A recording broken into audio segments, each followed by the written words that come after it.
uh, um, the you don't have to fly it again to test this. You need to just do some ejection tests on the ground.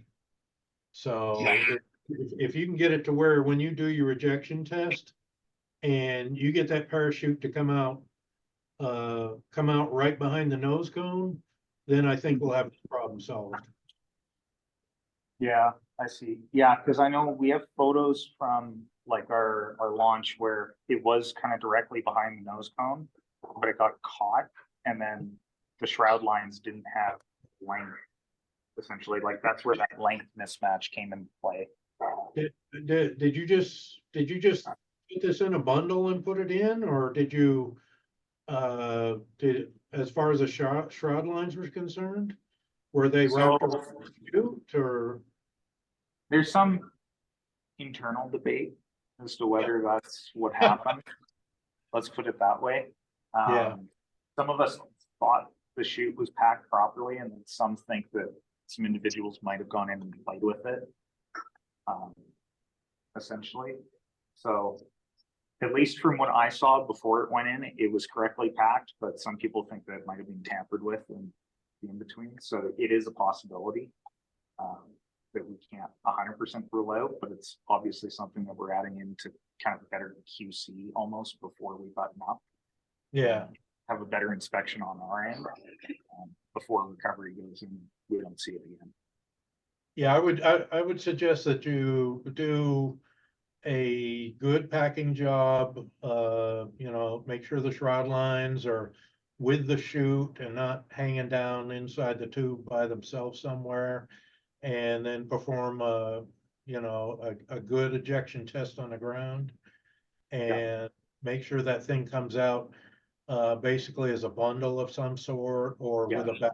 Make sure that the bag if you think about getting a bag, because that helps contain it in there and have it come out as basically a sausage. And on your ejection test, make sure that the deployment bag is started to be released, and so that chute can start getting air and start working on pulling everything out. Yeah. But um, if you do that, then you'll have a good idea of how well that thing's going to come out at whatever altitude you want it to come out. Yeah. Now you said it came down with just the drogue. Did you get a record of what your descent rate was? We did. I would have to confirm it. It was, I want to say it was about 100 kilometers. Yeah. So That's pretty quick. You didn't get any damage on the airframe? So we did. So the nose coner's in pretty good nick. The body tube, we can turn the camera. So the only tube that honestly was like complete catastrophic because of the actual recovery itself was the avionics tube. And that mostly came down to where it hit, which was essentially where the conduit, like there's a slit for the conduit to come in. So that's where we had like significant catastrophic damage, as I would call it. But we essentially got a crown out of it. Otherwise, it came down to essentially two things. So on the original payload tube, the original payload we did not put in our external supports. So there's like a support ring that goes around the payload that we didn't put in. So we had essentially a mass that just bashed itself at 100 kilometers per hour on the side. So that's that too. So that on our end is a pretty easy fix. And then the other one, which is damage that you're probably familiar with, is zipper ring. So the Kevlar essentially came in and then sheared down. So the fix for that is going to be anti-zippering ring, which that's actually present on this tube, which you might be able to make it out on your video. There's sort of like a secondary lip here, if you can see that. But there is a 20 thou thick metal ring around the body tube. Originally, they were placed where there's connection points, i.e. like physical bolts or shear pins. But this spot here, for instance, where the drogue is, this is actually seeing a shock cord. And because we have the anti-zippering ring, it didn't zipper, obviously. Now, eBay didn't have that. We had just straight fiberglass and it chewed right through. So we have a couple of backup tubes, and the modification is add the anti-zippering ring, repaint. And then we have a couple of body tubes, which we're remaking. I will note we have backups already for everything. So it's not like we're making things fresh from scratch that we need for SAC. It's a matter of we want to remake them so we have a backup when we arrive. So it's a matter of if it gets damaged in transport, let's say, or you know, something's not working, we can just go in and swap it out for the backup. So that's the rationale for obviously remaking things, but the anti-zippering ring is the only kind of major modification that the tubes are having. Do you think you had a zipper because of the drogue deployment, or zippering because it hit the ground? No, I think it was just zipper as it was coming down, because it was just a matter of like it's Kevlar reinforcement on the side of the shock cord. So I wouldn't be shocked based off seeing a lot of other vehicles at car launches that just the Kevlar essentially just zippering through that fiberglass, catching the edge. Okay. Okay. So the answer to my question is you think it might have happened during drogue deployment? Yeah. Okay. There is a chance. Yeah, we can't. The best way to check that is see what your relative speed was at drogue deployment. To make sure that your electronics are kicking it out at apogee and not either prior or after where it's starting to build speed. Do you think though that that could have occurred like during descent itself though, and not at apogee, like on deployment? Well, I don't know what it would do when it hit the ground. I mean, you're hitting the ground really hard. And there's going to be bits and pieces that when they bounce, they're going to be causing other pieces that are bouncing quite so fast to be yanked and ripped. So That's true. you know, unless this came down in a clover field to where it was like landing on a mattress. But if I remember my time up in Alberta, there's a lot of hard ground up there. Yep. So Yeah, you probably know the field. yeah, well, no, I'm retired Air Force, so I spent time at Calgary.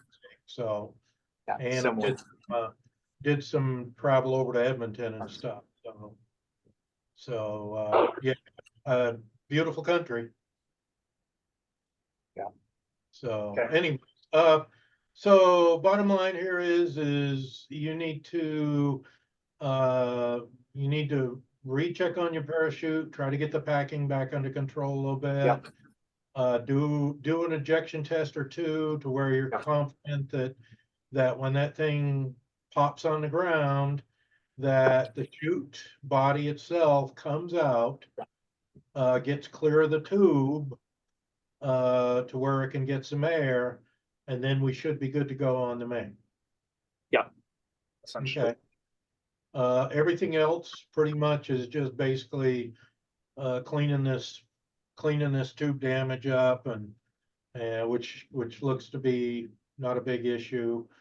So you're confident that both of your altimeter systems survive the landing okay? Yeah. Okay. The Raven, as I said, the Raven was not flown on that flight, but it was flown on multiple flights last weekend and confirmed. Okay. And and the Well, Easy Mini, and the Easy Mini is what we use for our ejection tests. So we'll know for sure then. And if not, we have two other flight verified models. Okay. Yeah, we just want to make sure that we have, we don't all of a sudden, if there was something that was a little wonky, the next time you flew it with this kind of acceleration, that it wouldn't all of a sudden say, okay, I'm done. Yeah, exactly. Yeah. So, other than that, I don't see any real big issues in this. Okay. Your flight, you know, you got your flight out of the way, other than the main chute. You know, looks like motor burned correctly, which is important. You got a drogue out, which helped save a lot of it. So backups worked. So I think you're in pretty good shape. Awesome. Yeah, that's good to hear. Thanks. Okay. I guess I'll transition back to my computer. Even if you want to stop sharing.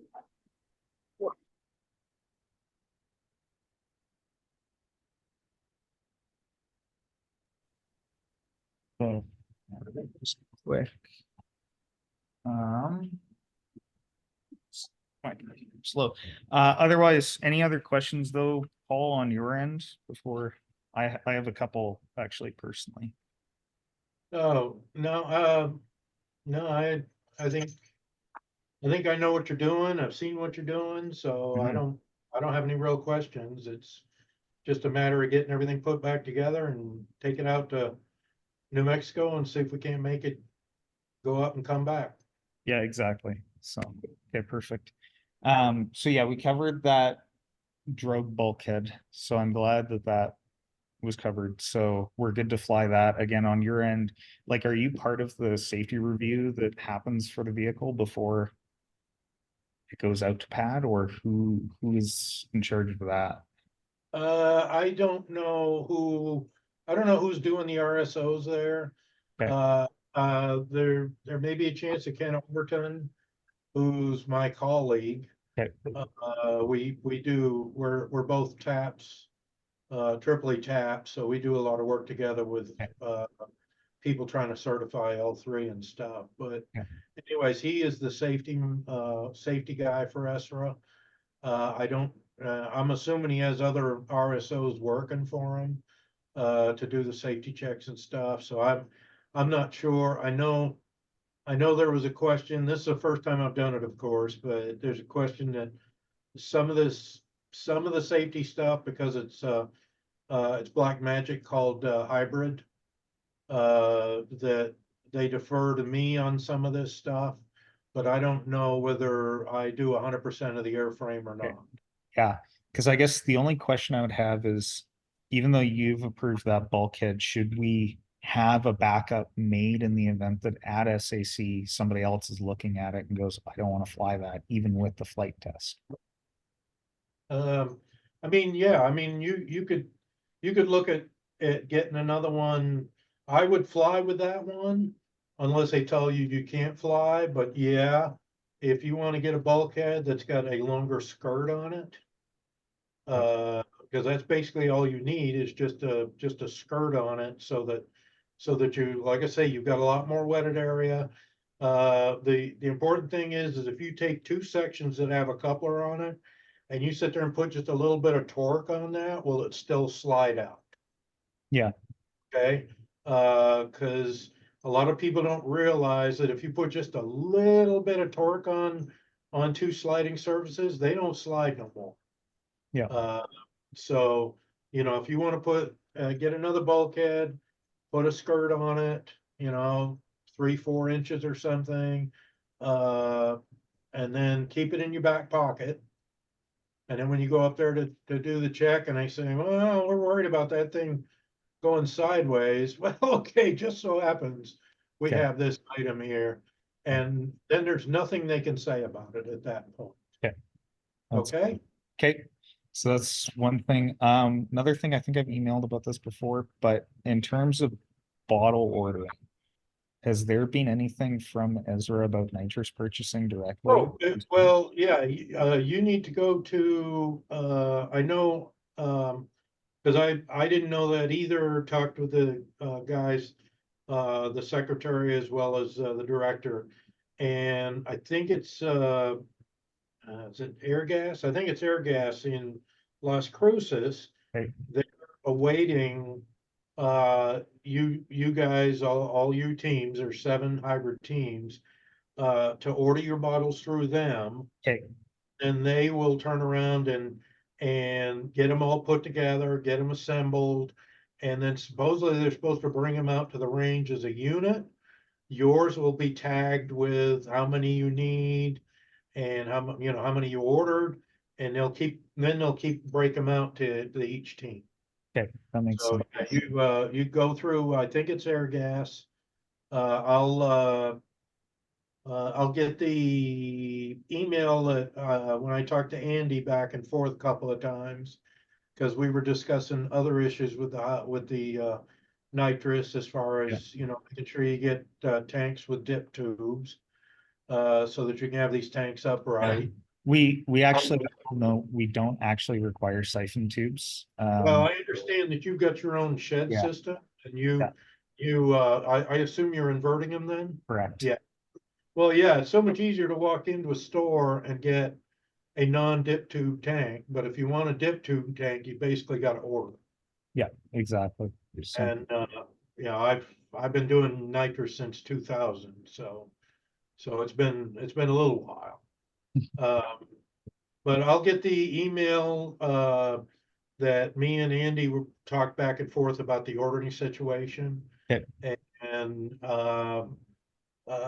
then I'll know for sure whether it's air gas or air products. I mean, there was 5 or 6 of them. Now there's only like 2 or 3 of them.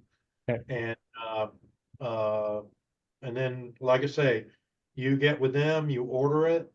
They will tag it with you guys' name or your team name, have it set together, and they'll deliver it all at once. yeah, I don't. Ken told me they usually deliver.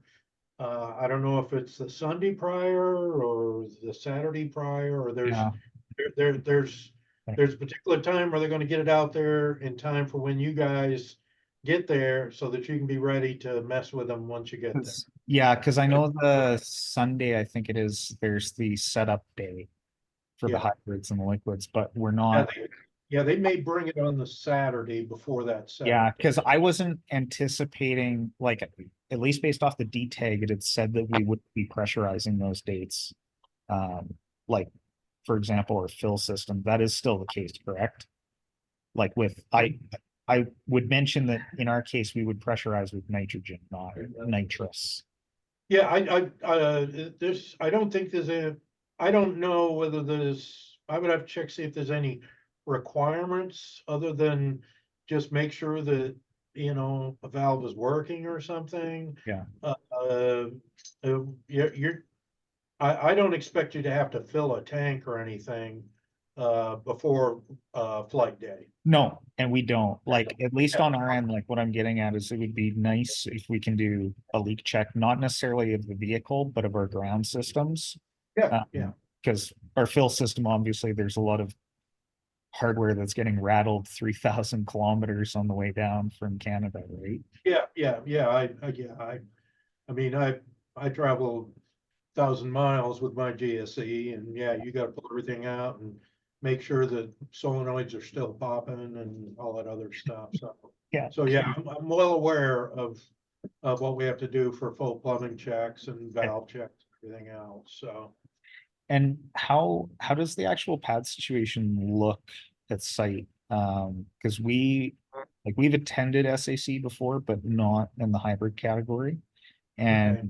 I'm just wondering, like in terms of sort of 2 things. So one is line of sight between the pad and wherever we're setting up our mission control base. And then Yes. second, sorry, So yes, we are, it's definitely line of sight, I know that. okay, We're gonna have our own control, okay, center, away from the pads. There'll be 7, because there's 7 teams, there's gonna be 7 pads set up, 7 spots set up, because some of you guys are bringing your own pads and everything. yep, And there'll be 7 sites set up, so 7 teams can be working at the same time. yep, And getting everything all set up, and then when somebody gets ready to, oh yeah, we're ready to fly, then, that's gonna be technically my job, is to say, okay, you're ready to pressurize, ready to fly, and we'll see if somebody else is getting really close. If they're not, then we have to turn around and pull back, so. okay, But we'll try our best to get everything coordinated so that, nobody's gonna be standing around waiting for somebody else. That'd be great, because I know, yeah, at our competition last year, that was one thing we'd experienced. But what is the actual distance between the pad and that mission control area approximately? I would have to check the distances. Let me, Because there's a minimum within DTAG, but it's never outlined as specific. there's a minimum what? There's a minimum distance requirement in DTAG, but I was wondering if we actually had the specific, like Yeah, rough. I'll have to get the exact number. Okay. You know, normally because these are, we've got, we've got O motors involved here, and Yep. then what class motor is yours? I forgot. So based off the impulse that we're expecting, essentially a decreased burn time compared to our main launch will probably be in the end, like high end. Okay, Yeah, just because like at our launch a couple weeks ago, we were firmly in the O, but we were on a 5-second burn in the liquid phase and about a 2-second vapor, whereas we're expecting 3.5, right? 3.5. Yeah, 3.5. So that'll put us a lot lower towards the end. that doesn't sound like a problem to me. Sounds like you got good thrust.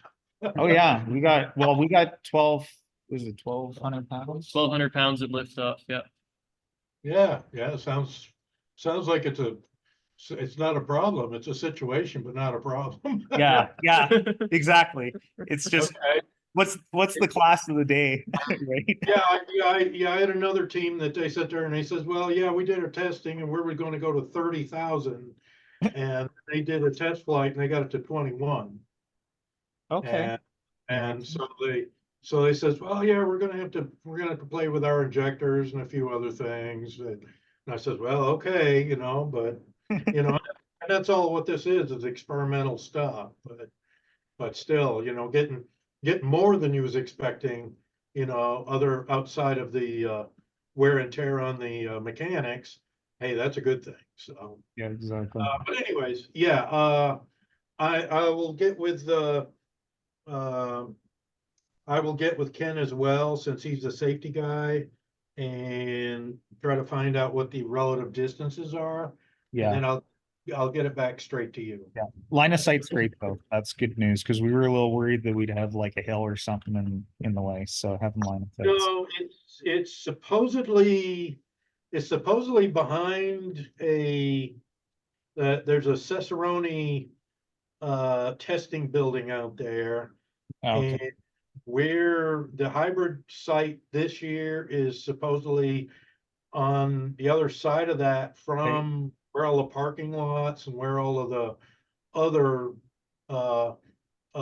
mundane people control stuff is at. The 2-stage is supposed to be, I think, off to the east a bit. Okay. And it's gonna be separated, we hope, far enough so that we don't have to worry about them interfering with us as well, because the guy that's running the 2-stagers has already came to me and said that we need to talk, because they're worried, okay, when 2-stagers go up, they send up the booster, the sustainer lights. Well, that's great for the sustainer, but you got to figure out where that booster's ending up at. Yeah. Because if it turns around and comes over, it's usually more of a near to the pad kind of recovery situation. Yeah.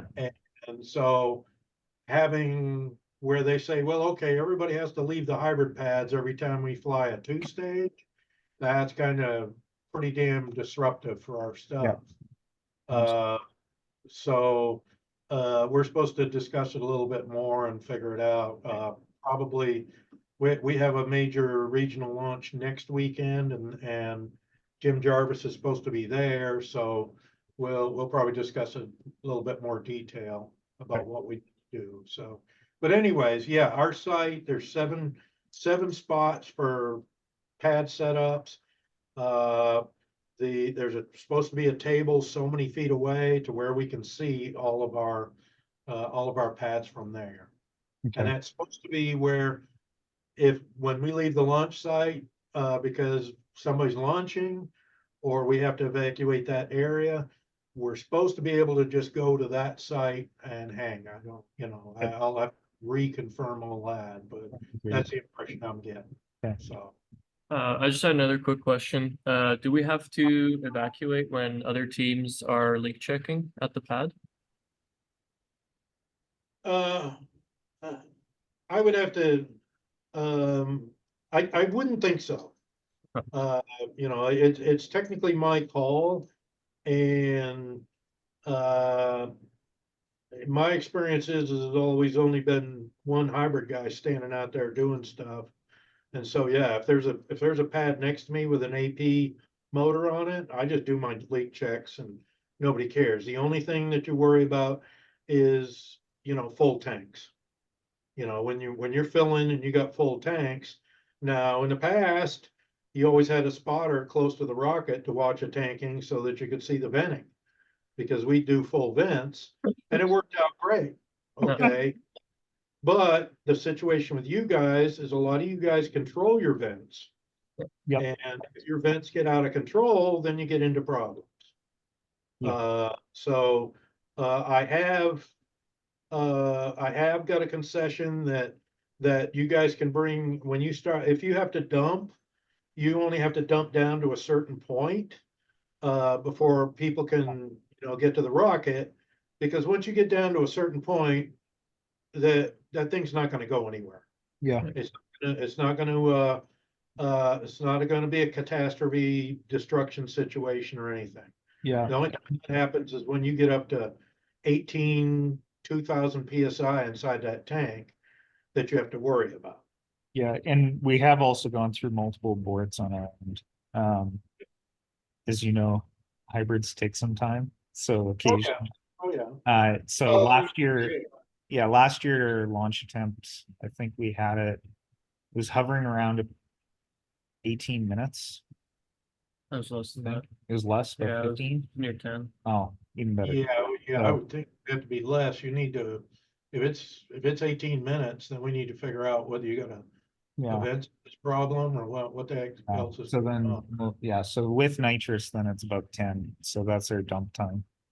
Yeah, so you're, let's see. What is your nitrous volume? CCs? The full volume of the pressure vessel is 24.6 liters, but we're only going to be filling, under half of that, approximately 8 kilos. Okay. Okay, yeah, I didn't, I think I put the, yeah, maybe I didn't annotate that back down on your last response, so, okay. So you said, 8 kilos. Yep. So that would be, let's see, be about 18 pounds.